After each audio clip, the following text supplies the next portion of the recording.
It was November 2020 in a small town in Chile, and a 12-year-old girl named Melissa Chavez was sleeping peacefully. Melissa, known for her bright smile and strong spirit, had faced a lot of tough times in her life. That night, she finally fell asleep easily, feeling safe and comfortable in her bed. What she didn't know was that this night was different. It was quiet and calm, but something was not right. This would be her last night, and the quiet around her was hiding the sad truth that her days of playing and laughing were about to end.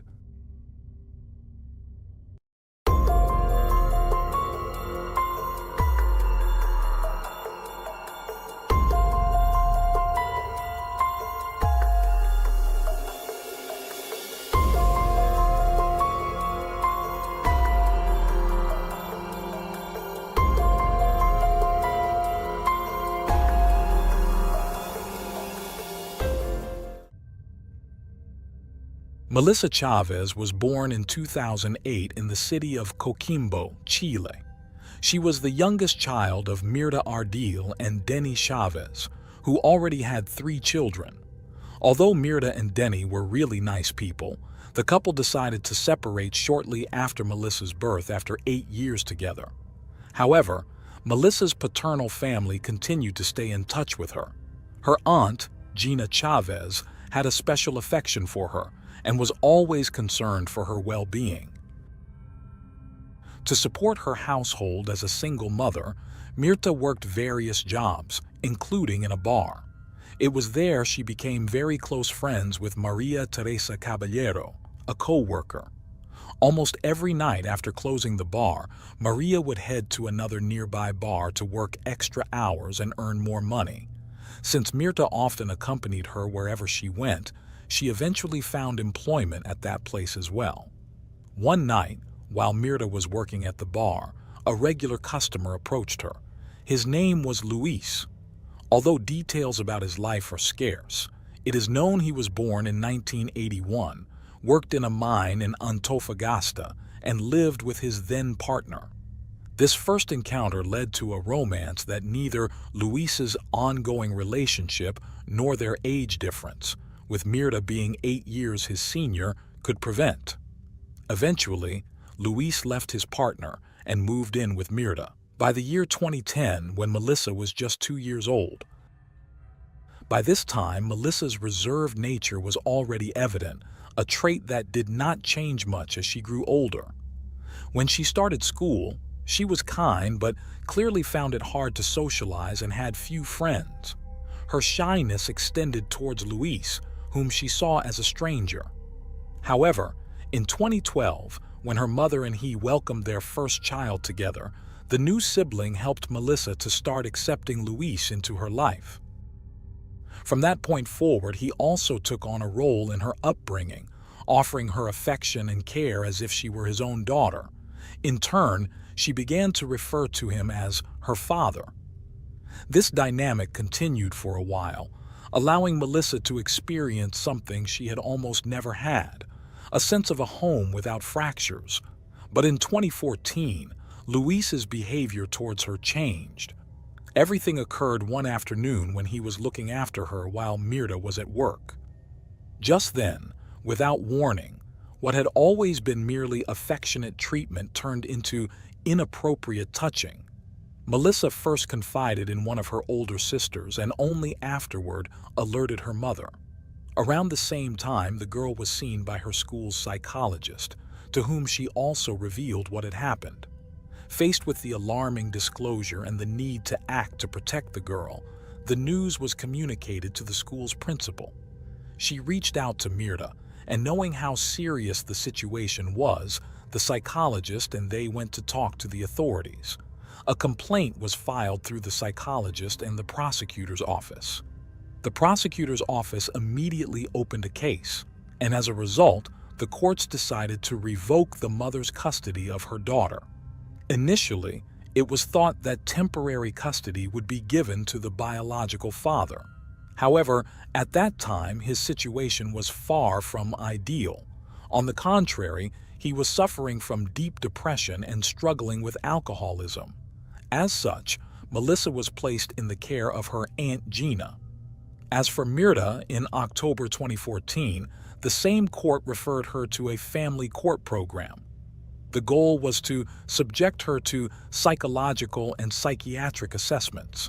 Last but not least, to regain custody of her daughter, she was required to separate from Luis. During the process, she assured the authorities that she had indeed left him. However, the reality was that she was still in contact with him secretly. After 17 months, in March 2016, following supposed new evaluations that concluded Mirta was capable of resuming personal care of her daughter, the Child Protection Agency of Coquimbo returned the custody to her. Once Melissa was back home with her, the woman also took Luis back. Not content with having the girl and the aggressor live under the same roof, Mirta went to the authorities to retract the complaints against him. Since then, the agencies closed the investigation and did not follow up on the case. Several years passed with no records of any irregular events. It's unknown whether they didn't occur or were hidden. Thus, when September 2020 arrived, Mirta and Luis moved with Melissa and her younger brother to a 2-story house. The idea was to rebuild their lives in a calmer environment.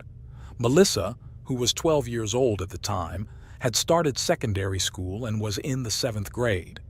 As her mother had noticed, she was becoming a more independent young lady, which was evident, for example, in her long stays alone in her room, almost always listening to music. Sleeping in was another thing she enjoyed. And while she occasionally complained that her mother was too strict and demanding, overall, Melissa seemed content in the new neighborhood.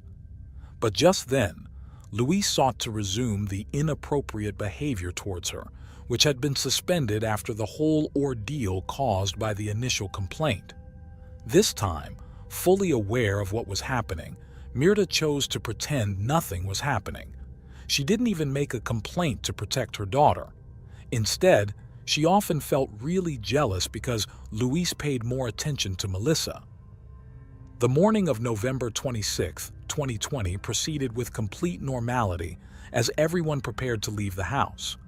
But before that, Luis entered the teenager's room and, unlike previous instances, completed the act in its entirety. After the abuse, he left Melissa lying on her bed, devoid of any desire to move, deeply sad and ashamed. Around 10:30 that morning, Luis and his son left the house and took a taxi they had ordered in advance through an app. The sequence was recorded by the area's security cameras. While they were going to a vaccination day at the Sun School in the city center, Mirta was losing the battle against her inner demons. Alone with her daughter at home, the woman took a knife from the kitchen and went upstairs to Melissa's bedroom. At that time, the girl had succumbed to sleep amidst tears and despair. Once in front of her, her mother attacked her, causing multiple injuries that left her agonizing. Then, Mirta sent text messages to her dentist to arrange an appointment. Afterward, she returned to Melissa's room and set fire to the lower part of the bed, where the young girl had already lost all signs of life. It was just after 11 a.m. when closed-circuit cameras recorded her leaving the home. After stopping at a store to withdraw money, Mirta took a taxi she had ordered and went to her dental appointment. Once again, her movements were captured by cameras. Barely 7 minutes after her departure, neighbors noticed smoke coming from the house and contacted emergency services. Meanwhile, Luis and his son, on their way back, saw the fire truck speeding past them. As they approached their home, Luis could see the firefighters struggling to control the flames engulfing his house. Shocked and incredulous, he called Mirta. She confirmed that she had left Melissa sleeping. Upon receiving this information, his distress was uncontrollable, so much so that he even tried to enter, but the authorities prevented him. Meanwhile, neighbors tried to offer support and calm him down. Once the team managed to partially control the fire, they identified that it had originated in one of the bedrooms. Upon entering, they found Melissa's lifeless body, which had not been completely consumed by the fire. Initially, rescuers suggested that smoke inhalation might have been the cause of her death. As for Mirta, she returned home, ready to pretend. Already notified of the tragedy, both she and Luis appeared devastated in front of the neighbors and the television cameras present. Unaware of the truth, Luis demanded justice, stating, "The person responsible, they're going to have to pay. They will have to pay for everything they did." Once Melissa's remains were transferred to the morgue, the investigation at the scene continued, and investigators collected some kitchen utensils and other items from the house for further analysis. Early findings led to the initial hypothesis of death by smoke inhalation being dismissed, and the possibility of third-party involvement began to gain traction. In the preliminary autopsy report, forensic experts noted that the body showed signs of blunt force trauma and puncture wounds. While the prosecutor requested to wait for the final results, the information somehow leaked, and soon, neighbors took to the streets demanding justice for Melissa and expressing their fear of a criminal loose in the area. After the forensic analyses were completed, and while waiting for the detailed and definitive report, Melissa's body was released to her family for the wake and subsequent burial. At the funeral, Mirta urged anyone with relevant information to cooperate in the search for the truth and clarification of the case. Visibly affected, Luis did the same.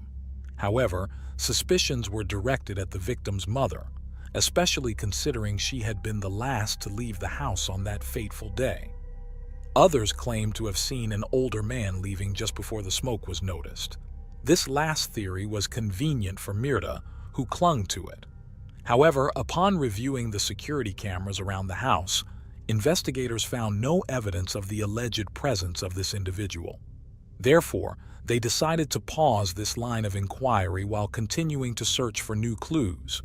Meanwhile, since their involvement could not be entirely ruled out, Luis and Mirta were summoned as suspects. On that occasion, both repeated their version of events.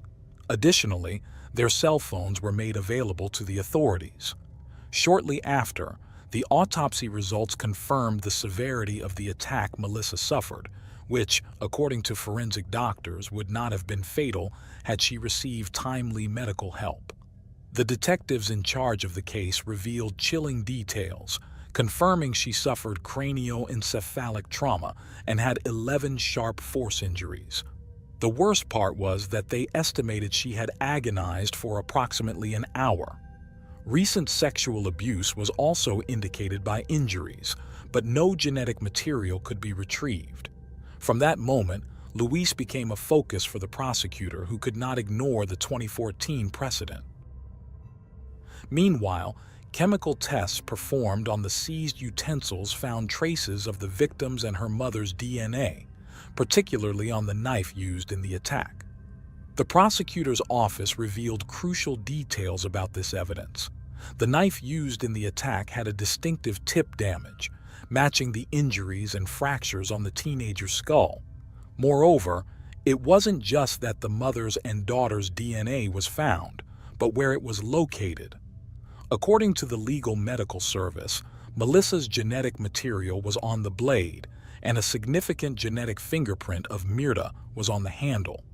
Chemical tests also showed that after being used as a weapon, it was washed to remove blood traces. With all this evidence supporting a case beyond reasonable doubt, on February 2, 2021, Mirta was arrested as the alleged perpetrator of the crime. Later, the police provided details including their knowledge of the events. At the formalization hearing, the public prosecutor charged Mirta with the crime of homicide. After presenting a video that evidenced the chronology of the event, the prosecutor pointed out the absence of eyewitnesses, the mother's attempt to erase all evidence, and the short span between her departure and the smoke sighting. In summary, for the public prosecutor, It was a passionate and ferocious crime. Although the defense insisted on her innocence, the prosecutor dismissed the idea outright. During the investigation, Myrta was held in preventive detention for 6 months. However, the public prosecutor's office still needed to investigate the nature of the relationship between Luis and the minor. Aware of his precarious situation, Luis fled. Despite authorities' efforts to locate him, neither relatives nor friends had any information about his whereabouts. In parallel, a multitude of neighbors and family members expressed their condemnation of Myrta, demanding justice for Melissa, while the house became a symbol of commemoration and protest. Myrta's defense attorney challenged the decision to keep her detained during the investigation period, but on February 10th, the Court of Appeals confirmed the preventive detention measure against Myrta. One of the most affected was obviously Gina Melissa's paternal aunt. Amid her grief, she criticized the failures of a system that, in her opinion, did not adequately follow up with the family or verify that the mother was qualified to regain custody. She was particularly outraged that the authorities had not ensured Myrta and Luis's separation. Eventually, the various efforts to locate Luis yielded results on Wednesday, November 17, 2021, when he was discovered in the upper area of Coquimbo. He was handed over to justice, facing charges for repeated abuses of a minor. The next day, the defendant was made available to the Court of Guarantees. During the hearing, the prosecution presented further details of the crimes he had committed against Melissa. After hearing the arguments of the prosecution, ordered preventive detention for Luis and his admission to jail, arguing that releasing him posed a danger to society. Meanwhile, on November 29th, the prosecution formally charged Myrta and added a new charge for being an accomplice to the sexual crimes committed by her partner against her daughter. Nearly a year later, on September 23, 2022, the investigation's closing hearing took place. That day, the arguments of the parties to justify continuing the trial highlighted the testimonies of fellow inmates from the penitentiary where Myrta was held in preventive detention. They pointed out that Myrta dedicated all her time to taking care of her appearance and never showed remorse or sadness for how she had acted against her own daughter. They also presented a psychological profile of the accused, indicating to the court that she did not understand empathy but was very familiar with manipulation, as she had provided details and information from the beginning to distort her actions and divert suspicions that arose around her.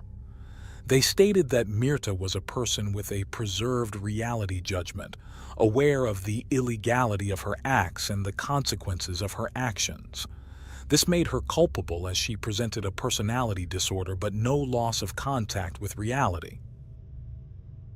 Awaiting trial, the regional prosecutor announced he would request life imprisonment for Myrta. For Luis, he would seek a sentence of more than 20 years in prison. On January 21, 2023, just before the trial began, Myrta was urgently transferred from jail to the hospital due to complications from kidney stones. Her hospitalization became public through a photo leaked on social media, prompting criticism from the defense team for the lack of privacy for their client. 3 days after a successful operation, she was discharged and returned to prison.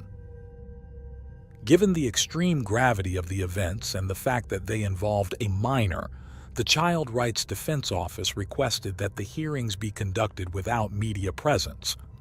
During the last preparatory hearing for the trial, the defense attorney focused on the absence of genetic material to dismiss the accusations against Luis.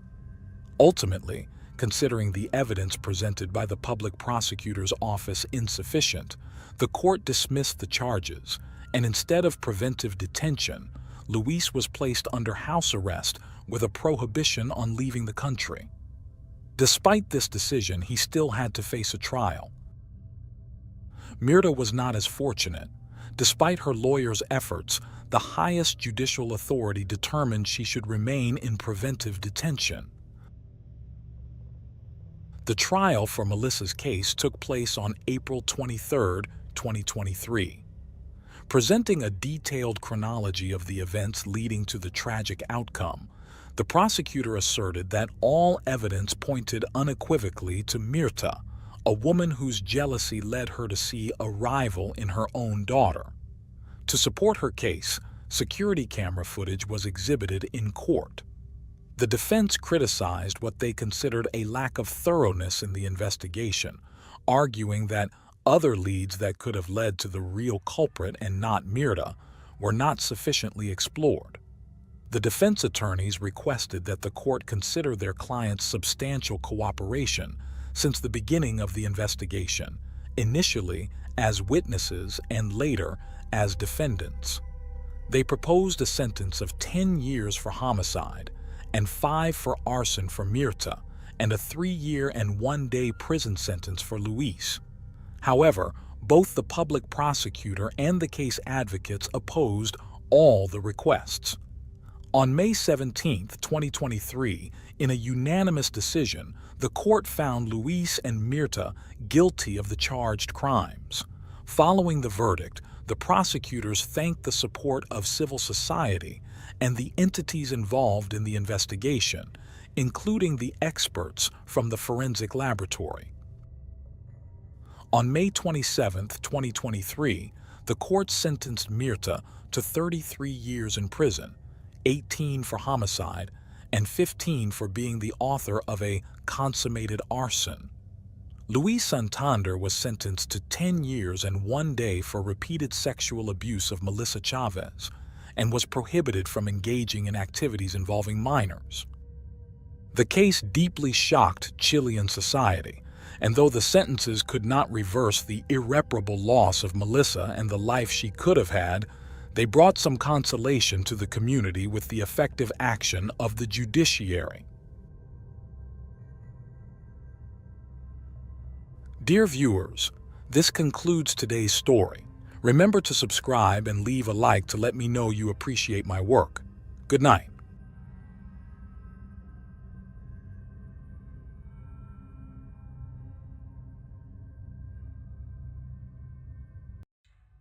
January 16, 2023, began like any other day in the province of Lima, Peru. It was a quiet, residential area where nothing ever happened. The neighbors knew each other, greeted each other cordially, and nobody had issues with anyone. However, around 2 in the afternoon, everything changed forever. The peace that prevailed was shattered by loud cries for help coming from one of the apartments. It was a female voice pleading for her life. The first thought among the complex inhabitants was that there must be a thief, an intruder who had broken into the home of this beautiful family. They called the police, who arrived at the location within minutes. They knocked on the door, but nobody answered. The screams had ceased. It was too late. Entering the apartment, the first thing they saw was a child alone and frightened. They asked him where his parents were, but he couldn't answer. They continued to move through the place until they reached the master bedroom, where they found a woman, later identified as Marilyn Martinez, lying on the floor in a pool of blood. Her life had been taken, but the only person missing was her husband.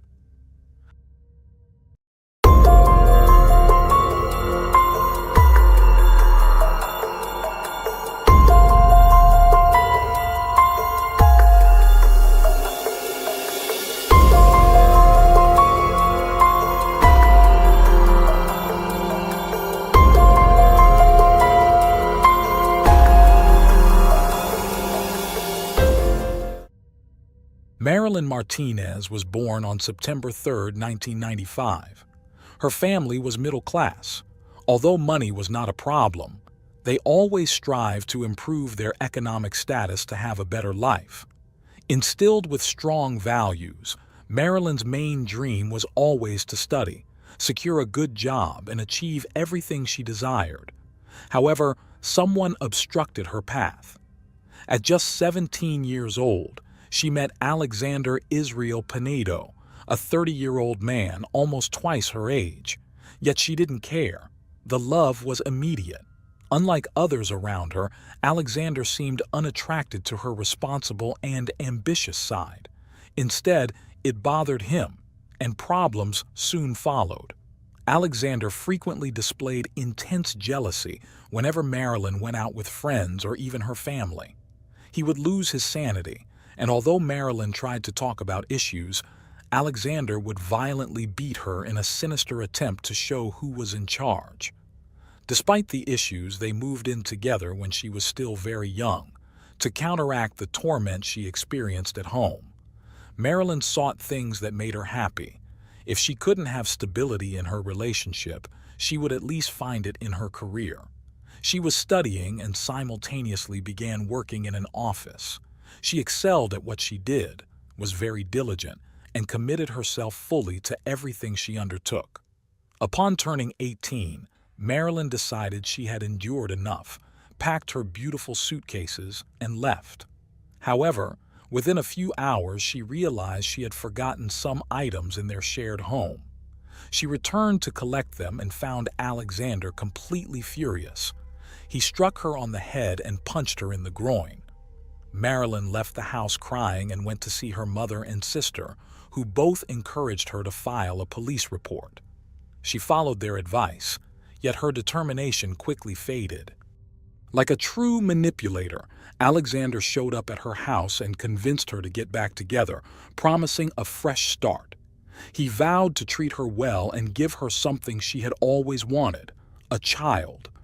Marilyn withdrew the police complaint and moved back in with Alexander. They had a beautiful wedding where he promised to care for and love her forever. 9 months later, their first and only child was born, and they moved to an apartment in the province of Lima. However, Alexander's promises quickly evaporated. On one occasion, he inflicted severe blows to Marilyn's head in front of their little one, who was just 1 year and 2 months old. The sinister man had no shame in exercising violence in front of his own son. Burdened by the horrible situation with her partner and the extensive care her young son required, Marilyn neglected her physical appearance, devoting all her time to caring for the baby.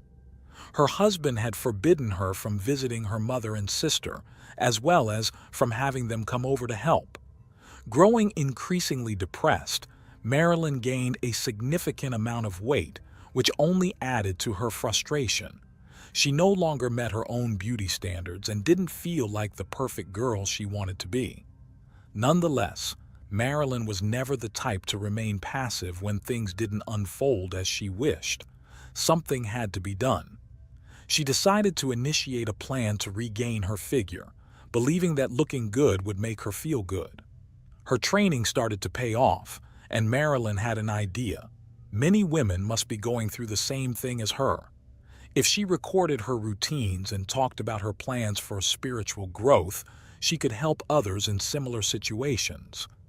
TikTok was the perfect platform for her mission, known for its vast array of videos where many users showcased their transformations and encouraged others to do the same.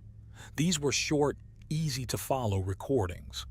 By the time Marilyn turned 29, she had become a well-known influencer. She had nearly 600,000 followers on TikTok, along with 24,000 on Instagram. Everyone loved her, from housewives wanting to emulate her lifestyle to men attracted to her physique. Her content mainly consisted of exercise routines showing her body's progress, as well as health and self-care tips. She also did daily vlogs, explaining how to be an entrepreneurial woman. But Marilyn didn't just post videos of herself. She also enjoyed sharing snippets of her personal life. On multiple occasions, she was seen spending time with her husband and son, who was now 8 years old. The videos often featured Marilyn dancing outside her apartment or playing with little pieces of paper, and also depicted humorous couple scenes that greatly differed from their actual dynamic. All her followers supported the relationship, as they appeared very happy and united, having been together for 12 years. They were seen as a role model. Her followers highlighted how Alexander supported her projects, but no one knew what happened behind closed doors. Marilyn's videos of dancing and lip-syncing to songs stirred up intense hatred in Alexander. He felt she made them to attract men who would fall at her feet in the comments section. Whenever Alexander saw something on Marilyn's social media that he disliked, the violence would reappear and increase day by day. Marilyn's family was deeply concerned for her. On the rare occasions when they saw her, they couldn't help but notice how her husband controlled every move she made, criticized her clothing, and constantly watched her with disapproval. Whenever Marilyn was away for a couple of hours, she would return home to a disastrous jealousy scene. Alexander bombarded her with questions about whom she had been with and why she had been gone for so long. Marilyn reacted to these comments, but in return, she faced physical violence from her husband. She began to think about separation but feared how it might affect their son. On the other hand, unconcerned about their son's mental health, Alexander started to use him as a spy, asking him to check his mother's phone and report on her social media interactions. The situation escalated to the point where Alexander wanted to know even what she discussed with her family members, fearing they were advising her to leave him. Despite the disastrous family life, they maintained appearances outside the home, presenting themselves as just another family to the neighbors and continuing to record videos for TikTok. No one outside their close circle suspected anything. Until one day, Marilyn made a post that changed everything. On January 15, 2023, Marilyn uploaded a video to her weekly message section, a new feature on her account. In it, she was seen dressed in a suit, then working out, and finally happy in a swimming pool. In the background, the song Flowers by Miley Cyrus could be heard, a track that expresses women's autonomy. The video included captions over the images with phrases like, "I can buy myself flowers," "Write my name in the sand," "Talk to myself for hours," "See the things you don't understand," and it concluded with, "I can love myself better than you ever did." Users took this as a sign that her marriage might have ended. In reality, it was a cry for help. Alexander saw the video on his phone and noticed hundreds of comments encouraging his wife to move forward. He also saw several men who, as always, were enchanted by her beauty and decided he had endured enough. The following day, around 2 in the afternoon, Marilyn was in her room doing her exercise routine, distracted. Alexander grabbed a knife from the kitchen and went to the bedroom they shared. He silently entered and stabbed her in the back, knocking her to the floor. Then, he stabbed her 29 more times, ignoring Marilyn's pleas, and finally took her life. After committing the horrendous act, he turned around and realized their son had witnessed everything, entering a total state of shock. He only snapped out of it when he heard the police sirens arriving at their home. The neighbors had heard Marilyn's loud cries for help coming from the house. They were not accustomed to such incidents in their quiet neighborhood and were truly dismayed. They called the police, who arrived quickly at the scene and tried to knock on the door, but no one answered, so they broke into the home looking for signs of life. The first thing they saw was the boy in the hallway in a state of distress. He told them he had locked himself in one of the rooms because he was afraid his father might hurt him. He didn't fully understand what had happened. The officers took the boy to the patrol car to ensure his safety and then continued searching for his parents. Upon reaching the master bedroom, they encountered a horrific scene. Marilyn's lifeless body was on the floor next to her bed, lying in a pool of blood, with multiple wounds to her head, arm, and wrist. The officers didn't even call for a doctor, as there was no hope. They continued to search the house, hoping to find the perpetrator, fearing he might have fled. However, Alexander was in the living room, sitting very calmly, showing no remorse. He confessed to the crime and allowed the officers to handcuff him. As a precaution, in case he later regretted his statement, one of the officers took out his cell phone and started recording. Alexander wasn't bothered. He was used to performing for the screens. When asked if he had used the same knife for all the injuries he had inflicted, he answered affirmatively. Before being taken to the patrol car to be transported to the station, he asked the authorities to take care of his son. Alexander was placed in pre-trial detention, awaiting the start of the judicial process. He returned to the house where he committed the crime to participate in the reconstruction of the events. This time, he himself prevented being recorded, seeming guilty of having murdered his wife. He even wore the same shirt that had appeared in several of their videos. He detailed Marilyn's last moments of life, admitting he had taken her by surprise so she couldn't defend herself. He mentioned seeing the blood flow. At that moment, he thought about taking his own life, deciding it was his turn.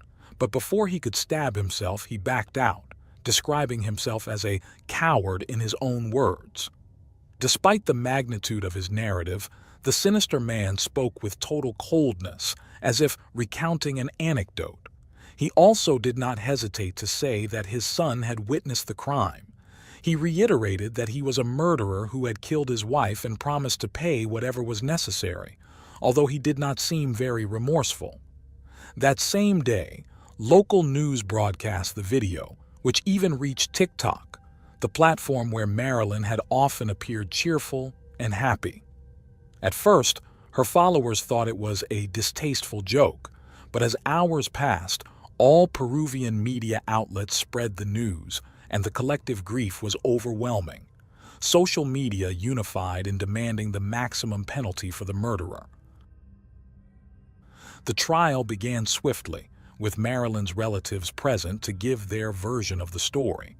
They emphasized that episodes of domestic violence were constant in the relationship. They detailed how Marilyn had been mistreated physically and psychologically by her husband over the 12 long years of their relationship. They even mentioned the complaint she had filed against him in 2012, which she later regretted and withdrew. When Marilyn's sister took the stand, she made a powerful statement, noting that she had had the chance to observe the house after the police had finished their investigation. She pointed out that a part of Marilyn's wardrobe was completely empty, most likely because, considering also the video posted on her TikTok account the day before the murder, she was planning to finally leave her husband. Alexander denied that their relationship had ended but admitted they had many problems. He spoke about how his partner's thousands of followers tried to woo her through messages, which made him extremely jealous. He admitted that jealousy was the motive for killing Marilyn, as if it were a valid reason. Public prosecutor's office ordered 9 months of preventive detention for Alexander, identifying him as the perpetrator of the murder. It is hoped that a more extensive trial can be held in the future, where the maximum penalty is sought. Until then, an entire country will be watching. Social media was filled with messages of solidarity for the terrible event. Hundreds of TikTok users shared videos recounting the story and using the hashtag #JusticeForMarilyn. For those who followed her on social media, it was a profound shock, but even those who did not know her empathized with her case. The case became so significant that several accounts decided to post videos raising awareness on the issue. These videos encouraged women to report if they suffer from gender violence, warning them never to ignore the slightest sign of abuse, and emphasizing that one can never fully know their partners, boyfriends, or lovers. These crimes often occur within the family by men who claim to love their partners. The goal was to encourage those suffering in their relationships to leave before it's too late. Although her videos were once filled with laughter, they became a sort of sanctuary for her followers. Marilyn's son is under the custody of his maternal grandmother, away from the media spotlight. Once again, dear audience, I thank you for your company. If you haven't subscribed yet, I warmly invite you to do so and become part of this great community. This is Unreal True Crime. Until the next episode, good night.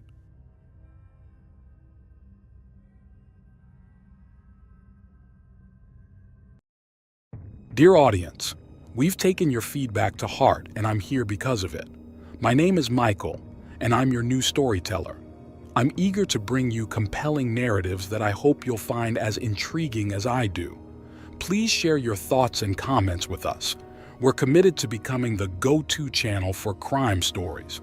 Now let's get started with our next episode. It was 7:53 a.m. on April 22, 2016, when the Pike County Police in southern Ohio, United States, received a shocking call. On the other side of the line, the voice of a woman broken by emotion said there was blood everywhere. She was breathing heavily and couldn't provide more information.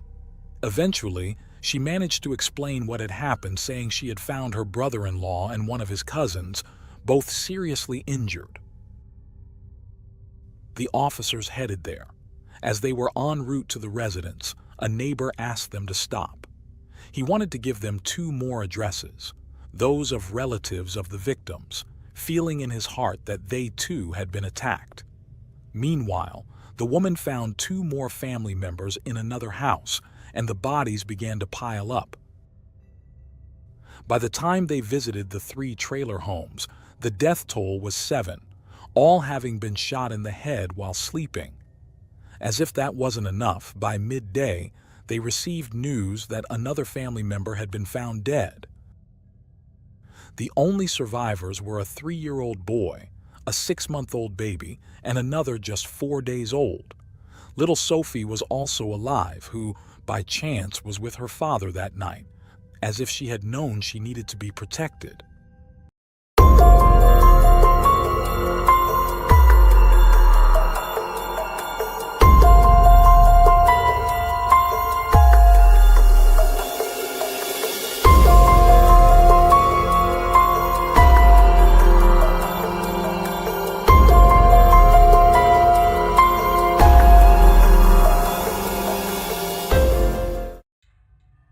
The Rodens were a large family from Ohio, United States. The patriarch, Christopher Roden, had been married to Dana Roden, with whom he had 3 children, Frankie, Hannah Mae, and Christopher Jr. By 2016, Christopher and Dana had separated but lived on the same property located on Union Hill Road in the rural area of Pike in Ohio, which they owned. Christopher, a 40-year-old laborer, worked at the family's Big Bear Lake complex and lived in a trailer with his 38-year-old cousin, Gary. Dana, then 37, worked as a nursing assistant at a rehabilitation center and resided in a trailer 2 kilometers from her ex-husband with their younger children, who were then 19 and 16 years old. Hannah's 2-year-old daughter, Sophie, also spent most of her time with them. Later, Frankie, who was 20, moved with his fiancée to another nearby trailer. He had a 3-year-old son named Bentley from a previous relationship and a 6-month-old baby with his new partner, spending most of his time helping his father at the complex. The family was rounded out by Kenneth, Christopher's brother. Like the rest of his relatives, he was known for being hard-working, commuting daily to Columbus for work, and living only 15 minutes away from the rest of his family. On April 18, 2016, the Roden family expanded with the arrival of Hannah's new daughter, whose father was unknown. Although it was speculated that the father could be Charlie, the brother of her sister-in-law, there was no certainty. Hannah had no interest in finding out, as she did not have a good relationship with Jake Wagner, Sophie's father. She preferred that the care of the new baby remained within the family, as she worked as a nursing assistant and finished high school. The relationship within the Roden family was such that they even included Bobby Jo Manley, Dana's sister, in their lives. As she was unemployed, Christopher offered her work taking care of his animals, given the large size of his property. Bobby accepted, unaware that during one of those visits she would encounter the most unimaginable scene possible. It was 7:53 a.m. on April 22, 2016, when Bobby entered the trailer, as she did every day, quickly realizing the house was not empty. Inside, she found Christopher and Gary amidst a massive pool of blood. She immediately took out her cell phone and dialed emergency services, her voice breaking as she requested they come to 477 Union Hill Road. Then, as if on reflex, Bobby went to the homes of her other relatives, knocked on the door, but no one answered. Seconds later, little Bentley came out. Upon entering, Bobby was breathless at the sight. On the bed lay the lifeless bodies of Frank and his wife, assaulted. Alive but splattered with blood was the 6-month-old baby. As the police were en route to the scene, another neighbor intercepted them, urging them to visit 2 other nearby locations, suspecting there would be more casualties. They were right. In the 3rd house, they found the bodies of Dana, Christopher Jr., and Hannah, also covered in blood. The only survivor from that home was the infant, just a few days old. By then, the news had spread like wildfire in the media. A cousin of the Rodens went to ensure Kenneth was safe. Sadly, he too had been shot. He called the police to report he had found the last body.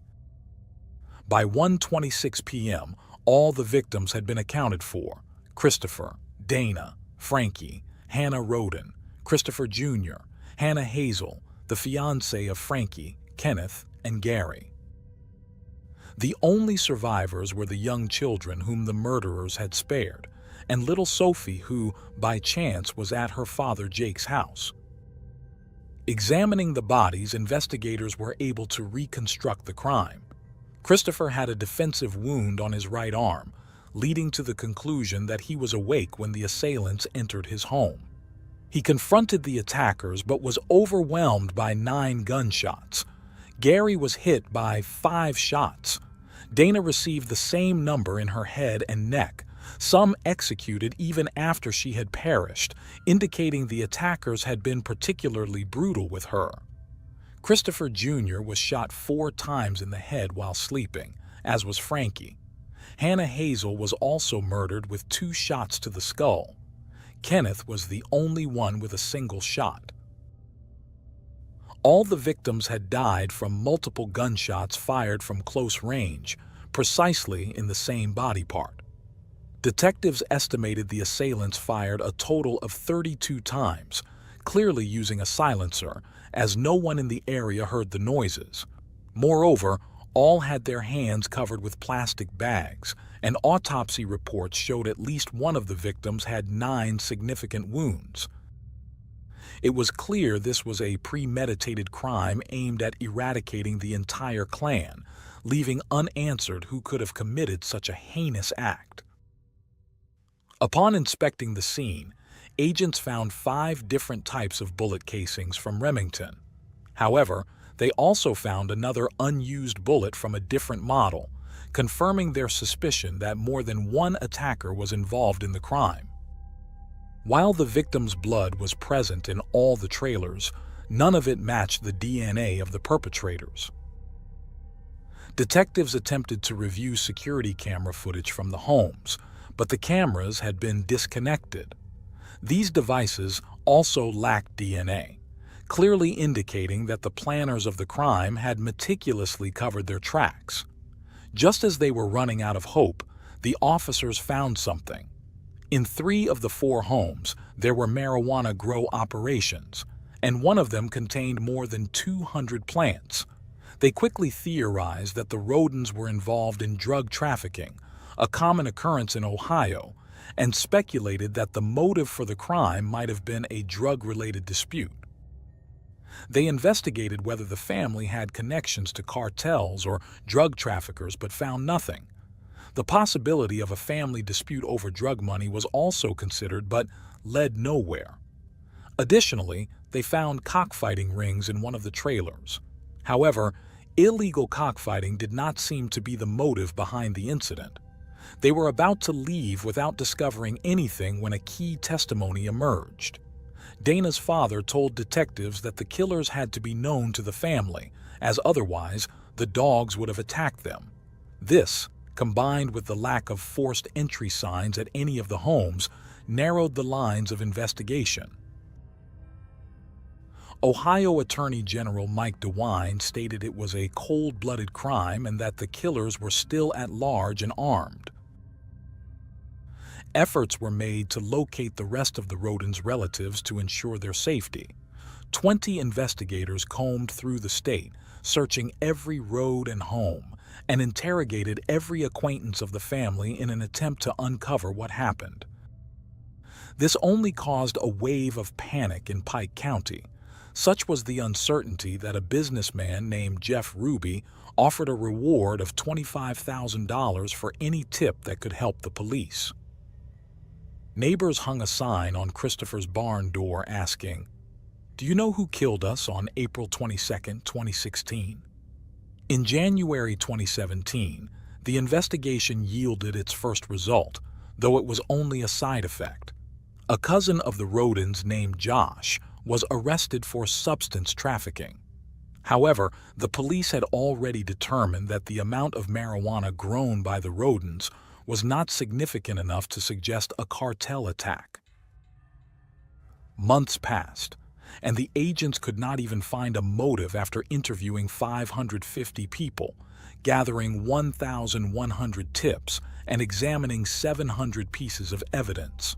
On April 13, 2017, the authorities had to break the hard news, announcing in the media that they did not have sufficient evidence to make any arrests. However, the police assured that they had some leads, which they could not yet make public. Days later, on the first anniversary of the incident, a mass and a small tribute were organized, attended by various authorities. The Pike Massacre remained a topic of discussion for everyone.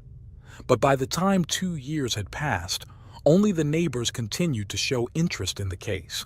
Not even the local press, the sheriff, or the prosecutor attended the second memorial service. It seemed the county's largest criminal investigation would be forgotten. That changed in June when an important announcement was made. The prosecutor's words proved true as he publicly stated for the first time that they were focusing on the Wagners, the family of Hannah's ex-partner. The individuals named were George, his wife Angela, both 47, and their 2 sons, George, 27, and Edward, 26, known as Jake. All lived in Peebles, 25 kilometers from where the crime occurred. By then, the Wagners had moved to Kenai, a small town in Alaska, taking with them little Sophie, who ended up in her father's custody after Hannah's death. Their reason for leaving the state was claimed to be their deep affection for the Rodens and the immense pain their deaths caused them. The prosecutor requested any information about the Wagners from the public, but it wasn't long before they returned. Running out of money, they had to move back to Ohio. As preparations for their arrest were underway, agents uncovered how the relationship between the 2 families ended in bloodshed. Jake Wagner met Hannah Roden in high school when he was 18 and she was just 13. They went to prom together and became inseparable, which also brought the 2 families closer, sharing gatherings and celebrations. When Hannah was 15, she became pregnant with Jake's child. Shortly after Sophie's birth, Jake asked her to move in with him and his family, believing it would provide a healthier environment for the child. Hannah refused, feeling this was an attempt to control her. From then on, everything went downhill, with both wanting full custody of the girl and each family fighting for their own interests. On one occasion, Jake proposed that Hannah sign a document to share custody with him and his brother. Seeing Hannah's refusal, Jake began to threaten her, texting that he would take Sophie by force if necessary, and trying to manipulate her by saying that if she truly loved her daughter, she would know she needed to live with him. According to these messages, Jake believed the Rodins could harm the little girl. These conversations continued for 2 years, with Hannah refusing to live with the Wagners. In March 2015, she decided to end the relationship with Jake, citing his abusiveness. In one of her messages, she made it clear that he had hurt her and that she was tired of being pursued by him. These violent practices were common in the Wagner family, as George had managed to gain full custody of his son by threatening the child's mother with weapons. Things worsened when Hannah announced she was expecting a second daughter. Although she denied Jake was the father, he was not entirely convinced, given their resumed relationship. Far from respecting his ex-partner's wishes, he initiated a new dispute over paternity. In December 2015, Angela Wagner hacked into Hannah's social media accounts and discovered a message on Facebook that completely enraged the family. In it, Hannah told George's ex-wife that her ex-partner's family would have to kill her before she would give them custody of her daughter. A week before the incident, the Wagners made one last attempt to convince Hannah to give Jake full custody of Sophie. Hannah refused again, and then Jake's maternal grandmother falsified a document to make this happen. During the legal process, George's father and Christopher had a heated argument about where their granddaughter would live, completely severing the relationship between the two families. It was then that the Wagners began planning the crime. In Christmas 2016, they held a vote to decide whether to kill the Rodin family to gain custody of Sophie. They all agreed. For 8 months, they meticulously planned the massacre, studying the Rodins' routines, their schedules, sleep patterns, and the layout of their homes, as well as investigating their security systems. They even went to the Rodins' property to fire guns into the air to check if the noise of the shots would carry too far. Noticing the sound would give them away, George's father decided it was best to purchase parts to make homemade silencers. Angela bought athletic shoes for her husband and sons to wear on the day of the crime and to destroy afterward. She also acquired phone jammers to secretly install on the victims' devices to prevent them from calling for help. George's father arranged for a van to be used that night without being recognized. On the night of the crime, Angela stayed home with Sophie, as it was their turn for shared custody, providing a perfect alibi. George's father went to Christopher's house to lure him into a supposed drug deal. Christopher agreed and opened his door, unaware of what would follow. Authorities found evidence that Angela had purchased the athletic shoes weeks before the murder, matching a blood-stained footprint found on the floor of one of the trailers. They also confirmed she had hacked her ex-daughter-in-law's account.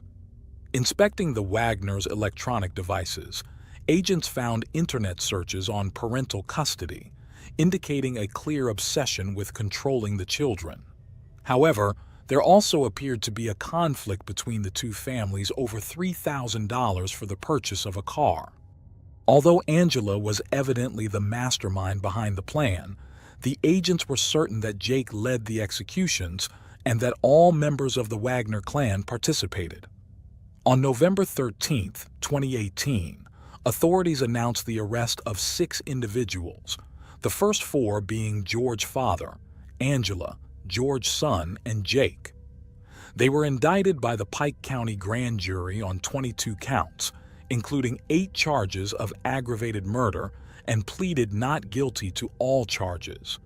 Jake was also charged with a sexual offense for engaging in sexual conduct with Hannah when she was 15 and he was 20. On the same day, 2 additional individuals were arrested. Though they had not participated in the murders, they were accused of perjury and obstructing justice. These were Angela's mother, Rita, 65, and George's mother, Frederica, 76. The charges against Frederica included lying about purchasing bulletproof vests for her son. Neither was sent to prison, but Frederica was monitored electronically with a GPS device. Furthermore, authorities disclosed the motive behind the crime: the custody battle over Sophie. After years of uncertainty, the trial was all that remained. In June 2019, it was proven through receipts that Frederica had purchased the bulletproof vests after the incident, leading to the withdrawal of charges against her. Rita was not as fortunate. That same year, a handwriting analysis determined she was guilty of falsifying a document for Sophie's custody. In December, she began cooperating with the prosecution to avoid prison.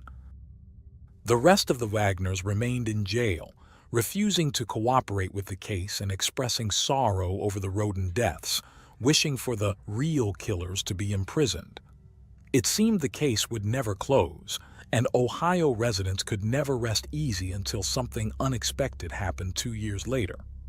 On April 22, 2021, the 5th anniversary of the massacre, Jake reached a plea deal with prosecutors on the condition that his family members would not face the death penalty, but instead receive life sentences. He confessed to personally murdering 5 of the 8 victims and pleaded guilty to 23 criminal charges, including 8 for aggravated murder and others for conspiracy, aggravated robbery, tampering with evidence, and unlawful sexual conduct with a minor. He testified that he felt compelled to kill Hannah to gain custody of his daughter and had to do the same to the rest of the Rodins, knowing they would seek revenge otherwise. He expressed deep remorse and was sentenced to 8 consecutive life sentences without the possibility of parole. Following the trial, he agreed to cooperate with the prosecution in the cases against his parents and brother. Thanks to his cooperation, authorities found the van George's father had purchased for the crime and 3 firearms the family had attempted to cut up and incinerate. These were buried in buckets of cement and hidden behind the Wagner residence's barn.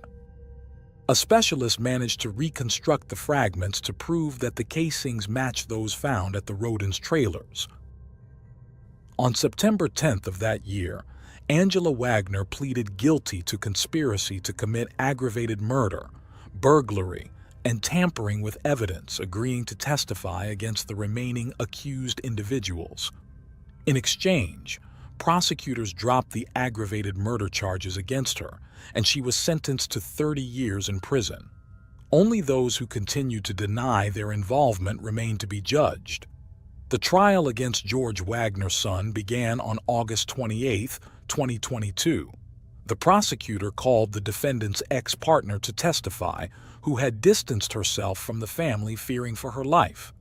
The prosecution argued that George was complicit in planning, executing, and covering up the murders. However, the young man denied having any knowledge of the crimes before, during, or after their commission, even stating that if his family had asked him to participate in such an act, he would have never agreed.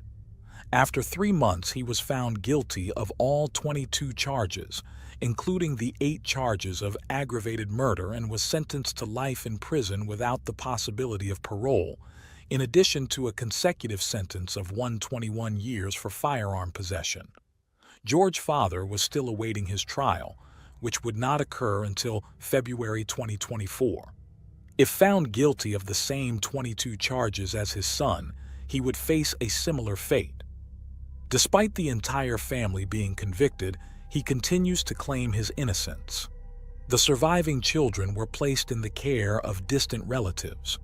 Out of respect for their privacy, their whereabouts cannot be disclosed, but it is known that they are happy and safe. When asked about his father, Bentley says he is fixing cars in heaven with Jesus. The Wagners' goal was to gain custody of Sophie, claiming they would take better care of her, but in reality, they deprived her of her own mother, uncles, and grandparents.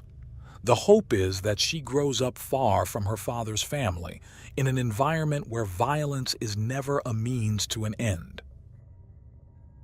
Once again, dear audience, I thank you for your company. If you haven't subscribed yet, I warmly invite you to do so and become part of this great community. This is Unreal True Crime. Until the next episode. Good night.